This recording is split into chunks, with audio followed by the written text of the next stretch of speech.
Hello and welcome to this Thursday edition of the Swim Brief. We got a lot of exciting news to cover. I am joined, as always, by fledgling social media influencer Erik Weiken. Erik, how's it going, everybody? You check me out on Speedo USA's Instagram page. I got a 2-post arc going right now. Yeah. Bro and Bro 2. You're looking different. Something about your look is not quite the same this week. Yeah, I know.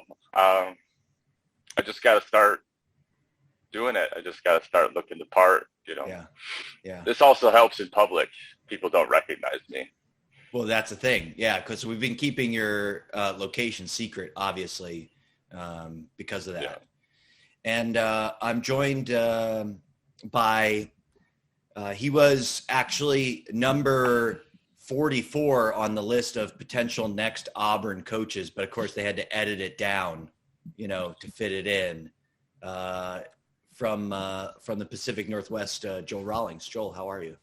I'm doing well. Still shocked by the Speedo's producing the 1998 kind of collection like that, but that looked good. It looked good on him. It was nice. What's old is new again. Joel, I think you've lived long enough. To realize stuff like that. I have more than long enough. I'm ready. You're ready. We're off to a morbid start. Yeah. You're on the podcast this week. So we want to talk about a couple of things. We want to talk about Jeff Poppell's contract, which for whatever reason we all got to read a couple days ago. Tremendous. It's like the most exciting contract I've ever read for a swim coach. So I want to get into it. I want to talk about this kid, Jack Flanagan, who's committed to swim for Tennessee and, has purportedly only started swimming seriously as of 2019. And, just sort of bust that out into a more broader conversation about, the sort of development windows for athletes and all that stuff. And what else were we going to talk about? That other thing. Yeah. The Olympic panic button. Oh, that's right. I was texting you guys last night that, I think the last time we talked about this on the podcast, I was like, you know what I'm not going to do this time that I've done in 2008 and 2012 and 2016? I am not going to push the panic button on how the U.S. team is going to do. And then I watched British trials, specifically the men's 200 free, and I am prepared today to push the panic button. So we're going to make this a new segment. Check in every now and then. Give a rating out of 10. How much panic are we feeling about the U.S. team? And hopefully this will be a healthy outlet for my anxiety and worry about something of which I have really no control over. And but anyway, let's start with Papel's contract. The top line here is that he's making $175,000 in base pay.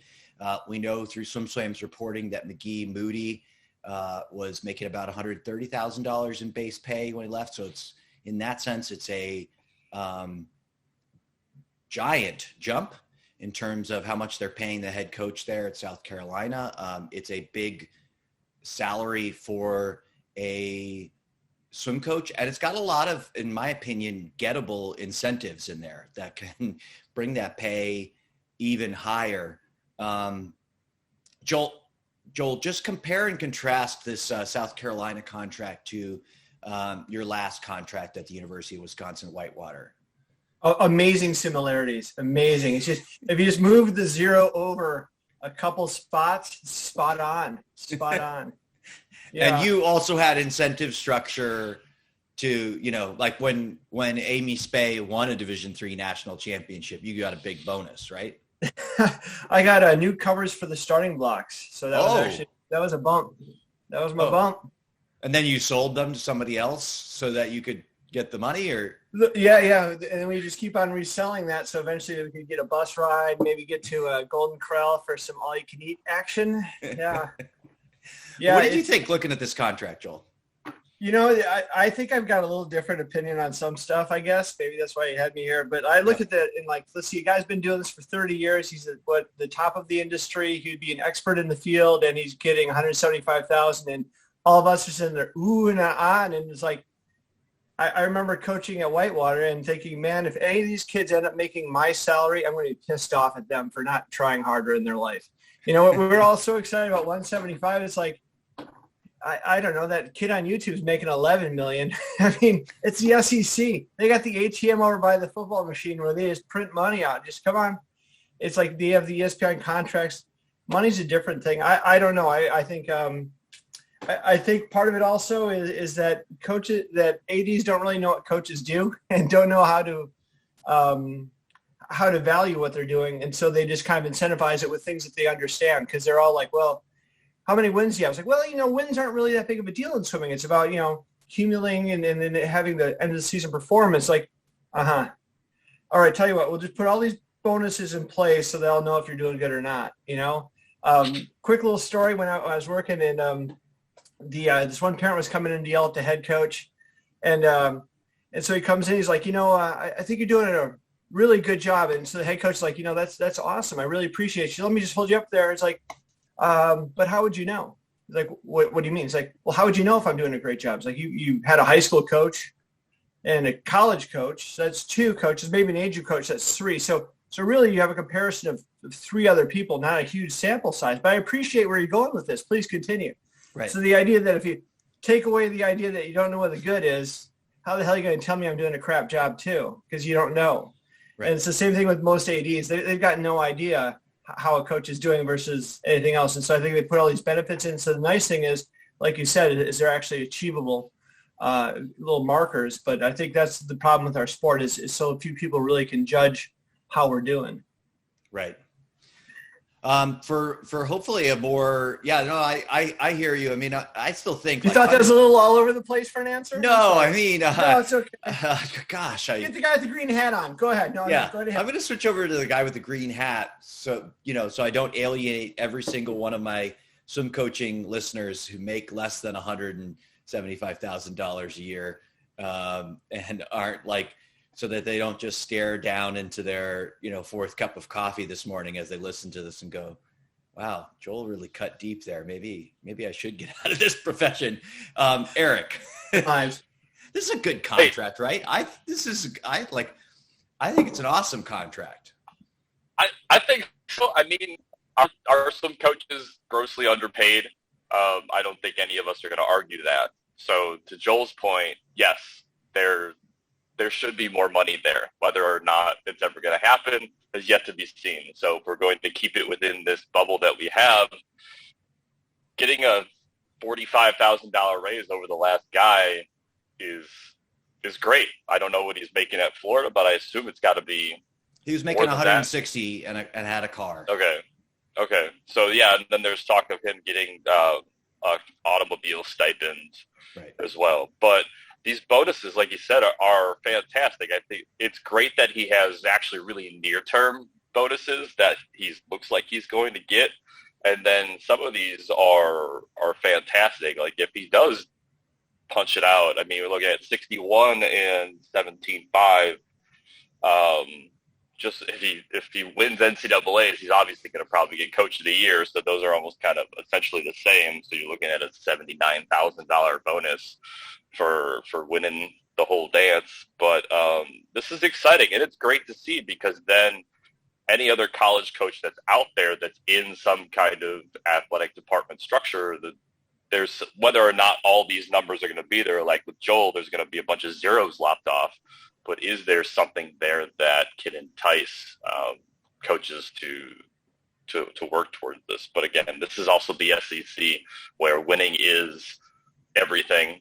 So whether or not this would happen outside of that, it's tough to say. But it's exciting to be able to read stuff like this and see that an athletic department is putting that carrot out there for everybody to work towards. Yeah, I just look. Since neither of you two said it, I'm going to say it. Like $175,000 is a lot of money, especially in Columbia, South Carolina. And low country. Like There, A lot of barbecue. in my mind, if you're making $175,000 a year and you don't live in, Portland, Oregon, Seattle, New York City, LA, like San Francisco, like you're rich, I'm sorry. I don't think this is an example of a low salary. I think if you talk about salaries, the disturbing trend that I see is there's a very, very small group of swim coaches who are getting progressively better contracts. Like I started my own tracking of what guys were getting in base pay back when I started my coaching career. So in the late 2000s, right? And at that time, there like a majority of the top 25 NCAA finishing coaches that were at Power 5 conferences that were finishing at that level were maybe just like a smidge over $100,000 a year in base pay.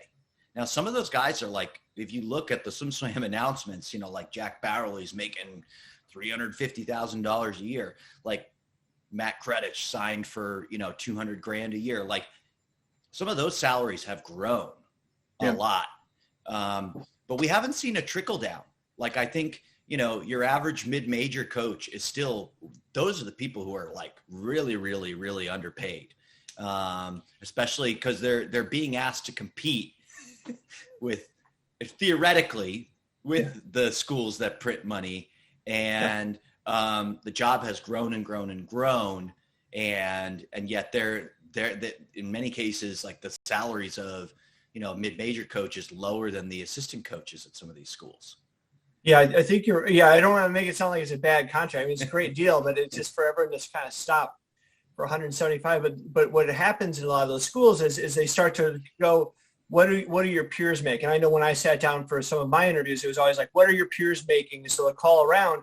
And so the SEC is going to start ratcheting up. And so obviously that becomes, in a sense, like that's going to be the thing you aspire to go to, and you start jumping. So when coaches start trying to jump up that food chain, you're right, it doesn't trickle down all the time. It also, like, what are the other coaches within the university making?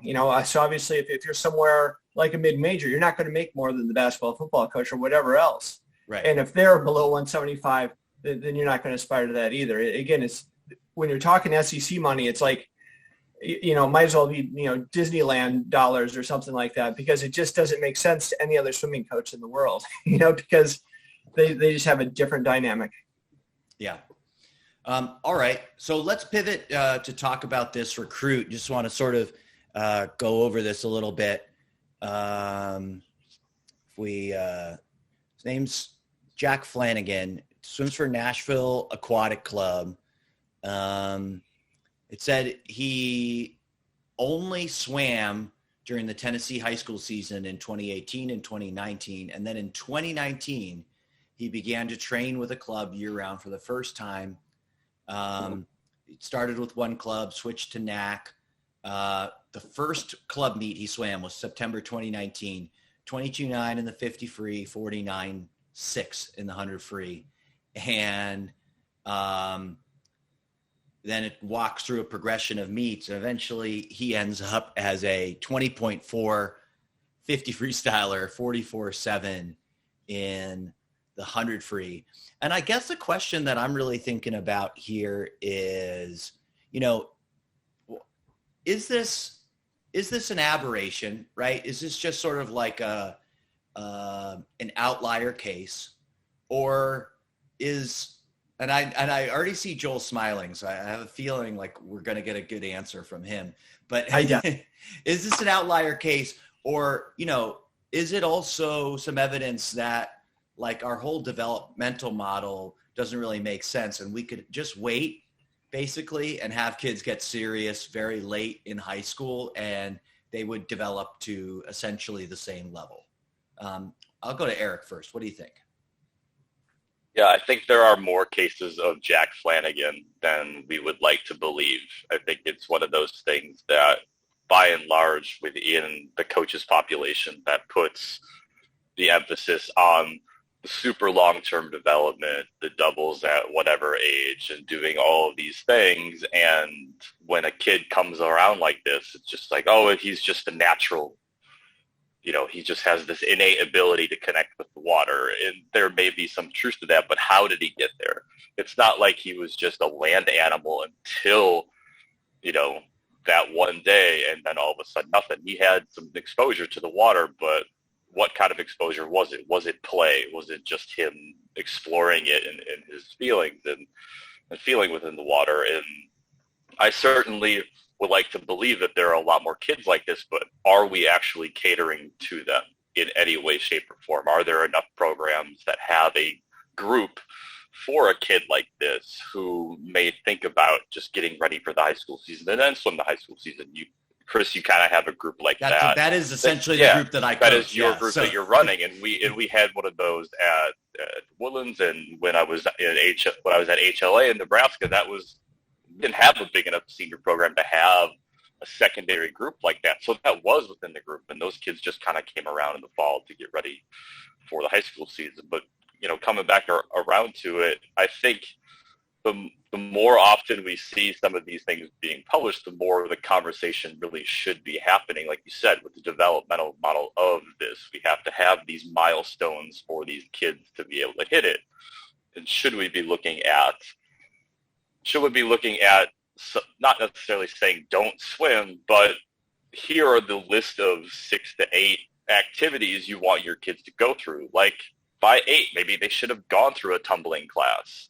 Maybe you should explore just hiking and trying to climb up hills or whatever, or get into climbing in general. On my end, I wasn't an amazing swimmer, but for 2 years I danced.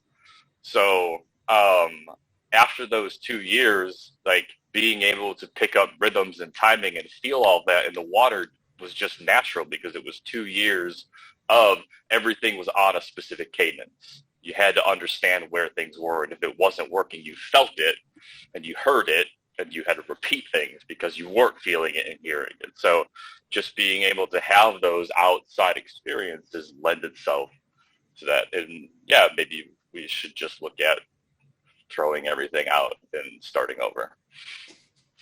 What do you think, Joel? Well, one thing I was thinking is how fun would it be swimming with Jack Flanagan on the team? You're like, hey, how fast are you, dude? No, I'm like 24 and 50 free. Comes back, looks like I'm a 22.8 now. I was like, this swimming's a pretty fun sport. It's kind of easy, isn't it? Right. Yeah, I've been swimming all my life, and that's cool, dude. Hey, I just went 20 points. Man, this is a fun sport. Yeah. This stuff just happens, huh? It'd be like going into the NBA and just dunking on everyone. Like, man, all you do is you jump up and put the ball down. This is so simple. Yeah. Yeah, I think the deal is like you got kids have developmental periods where they're real sensitive to exponential growth and stuff, like especially like balance and kinesthetic awareness and things like that. You see that all the time with kids, just doing stupid stuff. No matter how much the parent yells at them, they still got to do it because something inside of them is saying they need to do this now. And so I think, not to bag on the whole industry, like Erik just tore the whole thing down and set it on fire and salted it. I think the deal is we get so hung up in metrics that we want quantifiable things, that we want to show that this is going to be the long-term trajectory of these athletes or these people, things like that. My son went to a basketball camp and like, all right, we're going to do 5 minutes dribbling with your right hand, 5 minutes dribbling with your left hand. And so they're counting these numbers. So you're like, see, he's got 20 more dribbles. You're like, can't play basketball. He knows how to dribble. It doesn't make sense, and he didn't enjoy this.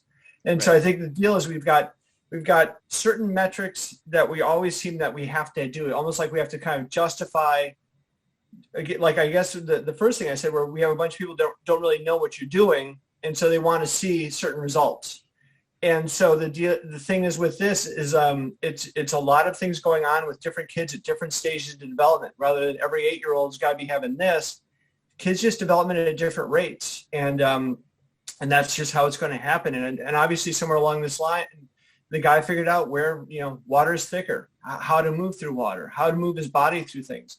He's figured that out. And so obviously we can't sit around developing a whole model by that, but I think there's elements that you can take from that where each kid, again, has certain things like with balance. Let's do a lot of balance with the 6 and unders or 8 and under group in the water, a lot of different floating experiences, a lot of different things within the layers of the water that are going to help them down the road, and also making it fun, because you get a kid like this Flanagan, he's got to be a pretty good athlete. And so let's see, I can go do, 12-100 swimming, or I can go play basketball. Like one sounds a little bit more fun to all of us. And so that's the thing, is making our sport fun for the kids too, where they're not just swimming yards and things like that. That's the last thing a boy wants is, hey, slow down. Don't race yet. 5 seconds apart. Make sure you streamline. Lift your elbows more. The constant correction, I think after a while, it's like, some people love the rules, especially, again, gender specific. What I've seen in studies is like, girls at a certain age, they appreciate kind of rules and structure and fairness. Boys always wrestle, fight, win, race. And we're like, we made a model of lots of rules. Let's do it this way. It's got to be this way. And I think we squeeze a lot of these athletes out.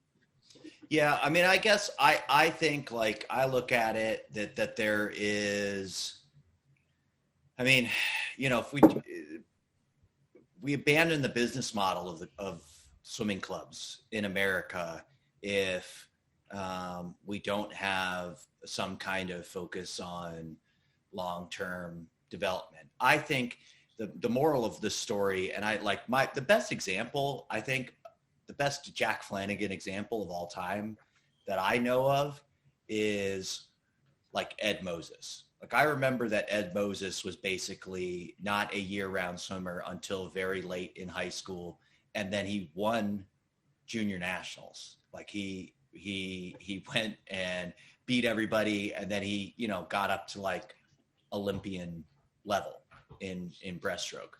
And he's got my favorite breaststroke of all time. I just love watching him swim.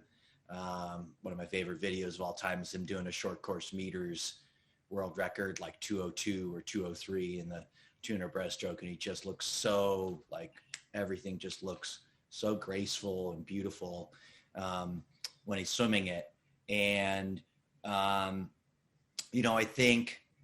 just think the moral of the story is keep as many pathways open as you can. So, you talk about like that. Yeah, we have a group on our team where kids who want to play other sports and kids who maybe just focused on high school swimming and then decide they want to swim a little bit more. We have a place for them to go if they want to start getting a little bit more serious about it and do it late. And then you have a pathway for them to continue up. So my moral is just don't have one pathway. If you're fine, focus on a long-term development plan. Have a plan for that kid that starts swimming at 9 and swims all the way through the top of your program, but have a way in for a 12-year-old, have a way in for a 14-year-old, have a way in for a 16-year-old. Be thoughtful about that. Think about how somebody might come in to the sport and not feel like, like I didn't swim when I was 12 and now there's no hope for me and I can't, there's no point in me doing this. And that, it seems like at least Nashville Aquatic Club had something like that. And now Tennessee is going to benefit. And also think of a way to get it so that all the kids don't resent that kid for going faster and all the parents coming in. How come my kid's not doing that? We don't have a plan for that. No, we don't. Nobody has a plan for that. Yeah, nobody has a plan for that. Yeah, so. Yeah, we'll just have to deal with the consequences. All right. Because of the extremely high production value of this podcast, I'm gonna do something here. You guys are gonna have to tell me if you actually hear the sound.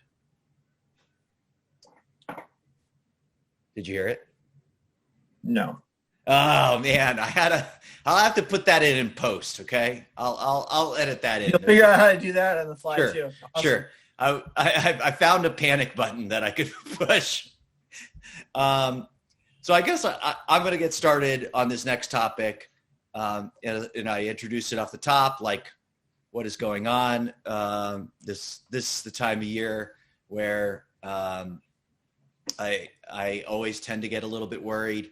Part of this is a product of the fact that, we have the late Olympic trials, right? Typically the US, I think Australia actually has an Olympic trial meet that's pretty much around the same time as ours. this time around because they've decided that the reason that we always kick their ass is maybe because their Olympic trials are too soon. I don't know. But otherwise, usually, you get to watch everybody do their Olympic qualifying before us. And in Olympic year, there's always a surge in times, like the worldwide performance just reaches kind of another level. And, although we have so many great swimmers in the U.S., our swimmers haven't necessarily showed their absolute top level yet. Usually, honestly, we get pretty much their top level at Olympic trials and then somewhere close to that, around the same, at the Olympic meet. So we still have these 2 months where we're just sitting here, I'm watching Duncan Scott look like, like he can just win whatever he wants, at the Olympics there at British trials. I'm watching those British 200 freestylers and going like, wow, they're 4x200 relay. It's going to be so good. So I said to you guys over text, I said, I was at like a 6 out of 10, like not really worried. Like there's that little nagging down in the back of my mind, but I was saying, no, you feel this way every time. Like, don't worry about it. Then I saw British trials and now I'm 3 out of 10. I'm almost in a full blown panic about the U.S. team. Erik, either talk me off the ledge or give me reasons to be even more worried. Where are you? I'm really pretty chill about the whole thing, to be honest with you, Chris. I don't know why you're so bent out of shape. It must be in my nature. I think it is.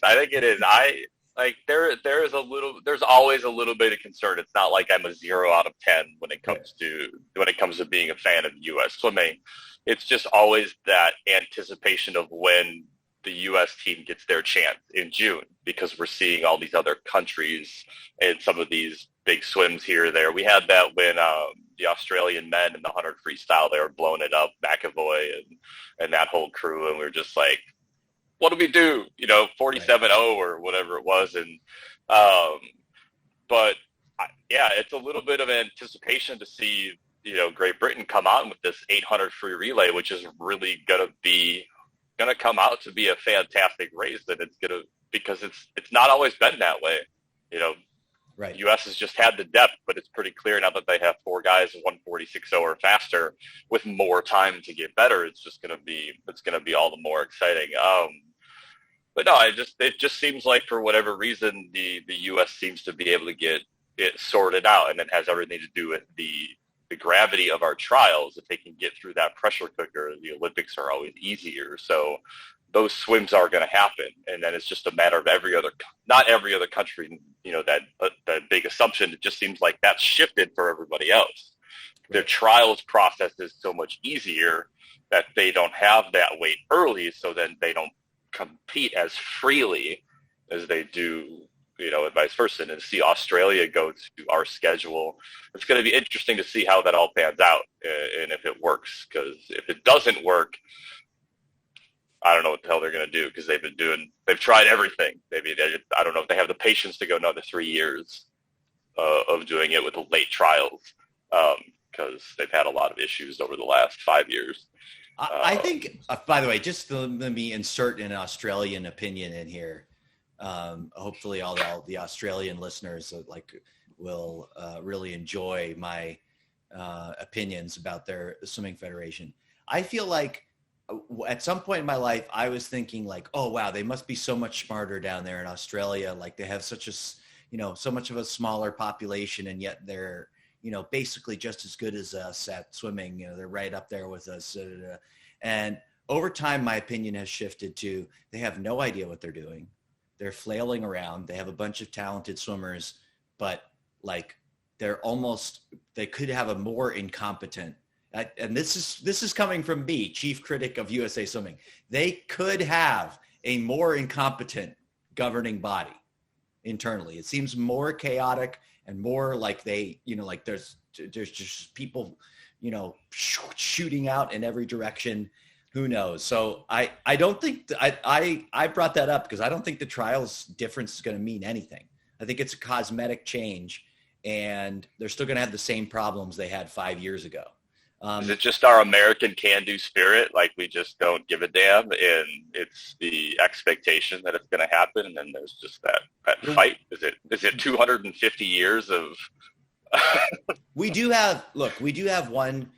Before I get to Joel, we do have one. In my opinion, we have one major psychological advantage when it comes to sports over the rest of the world. And here's what I've seen is that there's no country like America for celebrating success.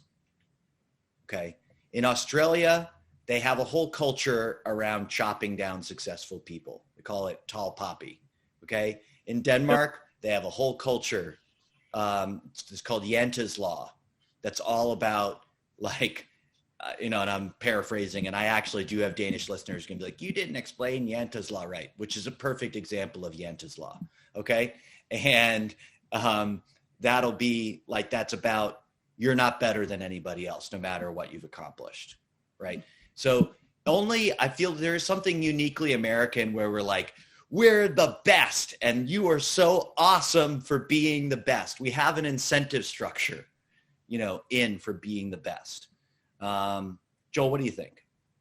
I think I want everyone in Australia to know that was Chris DeSantis. So if I do the immigration, I don't want you messing this up, man. This is my chance of healthcare, is healthcare and gun control. You can get to Australia, right?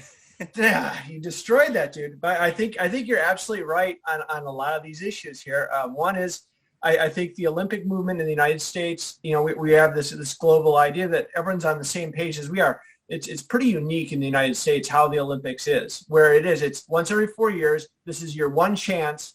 And if you're not winning a gold medal in this country, what happened? As soon as you get the silver, I remember didn't they say at the Rio Olympics, the coaches kind of sat them down and said, listen, if you get the silver, that's a great accomplishment. You had to tell people this in Denmark, Australia. It's a different view on the Olympics. Olympics is very, very nice. Here this is the Olympics. This is your one chance to be relevant. This is everything and so it's a different gravity.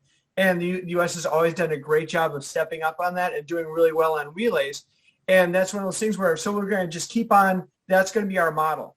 We're just going to expect us to do something, we're just going to pull a miracle out or something like that every time versus let's see, in Britain, I know when Chris Martin started working there, they were huge on, let's start doing coaches education. Let's start doing a lot of things. And for me, when I first got my job, it's like, well, we need someone. Do you want it? Can you get a stopwatch? Yeah. Dude, put that on the resume. Have stopwatch. That's job requirement number one. How about your bet? And so all these other criteria, thanks, Asko. You've done a great job educating us all on, we're getting much better being businessmen, but I don't know how much better we are at being coaches. Again, there's awesome coaches in this country, but again, it's one of those things where there's no entry level to coaching.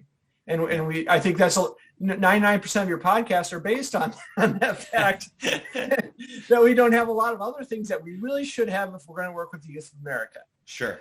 And I think, changing the trials as again, that's just we're not selling enough. Go get the orange banner paper for the front of the store. It could be the product. And so again, we're relying a lot on things. We married ourselves to the NCAA model. We're all watching the YouTube clips of these sprint practices, and then they dolphin kick, and then they climb a rope, and they sprinted 25.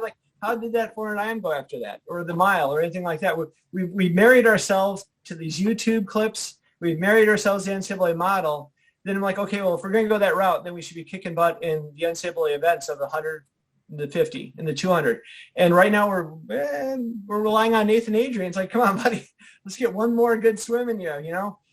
16 years of relying on that dude versus where all the others. Obviously, Caleb Dressel, some other goods coming from Florida, but now it's like we're going to have to ride, basically the dudes from Cal, NC State, and stuff like that. So I'm hoping, just like everyone else, I'm hoping that it does well. But I would like to see, if we're going to make changes, do it while we're doing pretty well, and start with coaches education on down. Starting to do more for the 4IM, the mile. The tough events that aren't, kind of the NCAA golden child. Yeah, I do see there's definitely a gap there. I mean, it's not as bad. I came of age in the 90s, and now when I look back at how poor America was internationally in the 1500s in the 90s, like that was really a dark period. And it seems to me that we're doing better than that. But there is sometimes you'd look and there is kind of a shocking lack of depth in some races where you just think like, we should just have like 25 guys in this country who go, 48-0 in the 100 free. And it's just not there. Right. So I'll be really interested to see how it works out and how it all pans out. And I think the last thing is that I've always noticed is, because people do their rationalizing after the fact, so an event happens and then afterwards, your brain works on, well, why did it happen? And with U.S. swimming, it's like we always beat everybody. So the rationalizing that goes on after the fact is, well, everything we did must have been, and that becomes a barrier towards fixing some obviously dysfunctional stuff. Cause we go like, well, yeah, but we're the best. Like, don't mess with it. Kind of like the Titanic worked up to a certain point. That's right. We're the biggest ship. Everything on this ship must be the best ship. Yeah. All right. Let's go to our final thoughts. I'll since Joel was just monologuing, I'll go to you, Erik. What do you got?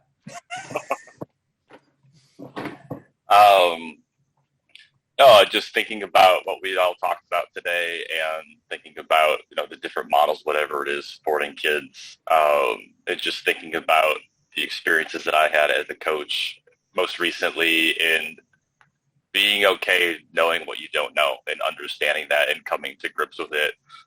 Speaking to a lot of coaches right now who are really kind of surprised with their short course success given their lack of pool time, whether the pool time was cut in half, but still having that exposure every day. It changed their scope of practice, the way that they ran them, and then having a lot of success in even 200s and 400s and just kind of scratching their head like, what's going to happen this long course? Like as if it's not sustainable. And the reality is maybe you just have to change your perception that you don't really have all of the answers with how you're going about your training and being open to doing things a little bit differently. And we talked about that with the entry level of kids and when they can come in and what they can do and not do and giving them an opportunity. Just be okay with that and accept that for what it is and try to go from it rather than saying these things have to happen to have success for yourself as a coach and for those kids as a swimmer. Just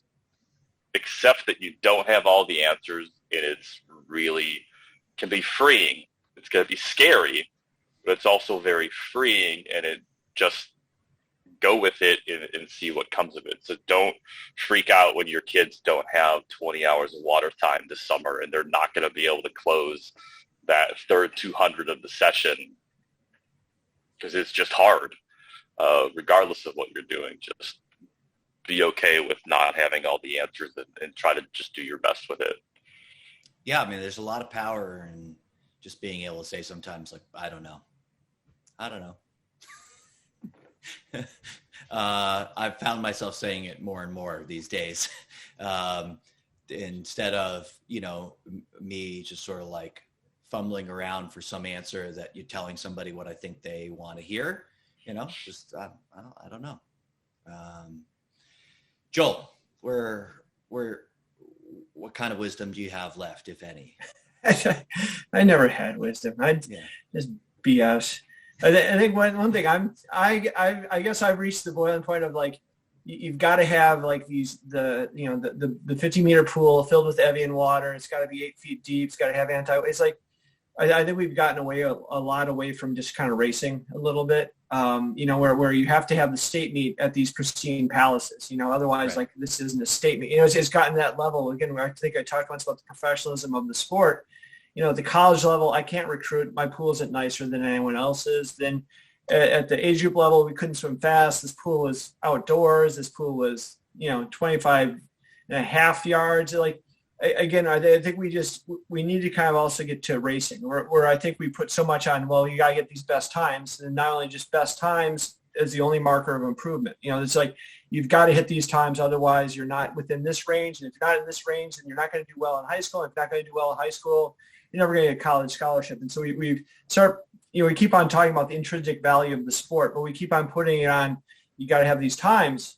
You have to have this. You're going to get a college scholarship versus just get in a race, have some fun, rip it up out there. Yeah, I'd like to see that.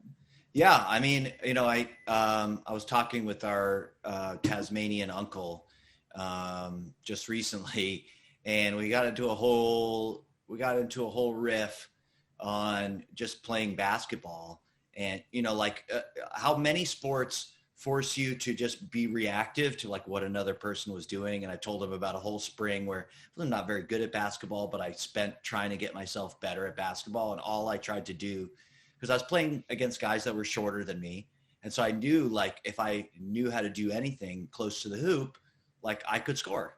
And so I just try to teach myself how to do a drop step, just sort of seal them off and shoot a layup. And I found actually after 3 months of practicing it, like I could feel when somebody behind me was off balance, and I could just seal them off with the step and score. And, I think there's not a lot of that going on in swimming, where you're right, where there's that racing taking place, that you can see, you can react to what somebody else, they change speeds, like now what can I do?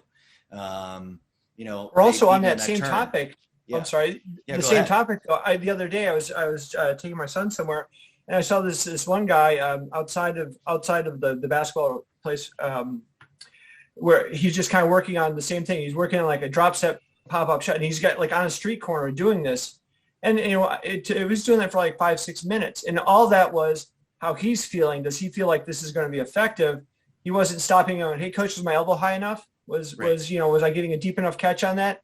I think that's things we've gone so external with how we coach kids and how that is versus the kid that's willing to kind of practice like that and internalize and start going over those things. I mean, you think about like with the start, again, those internal things, and it's like, well, what'd that look like? Like, look fine.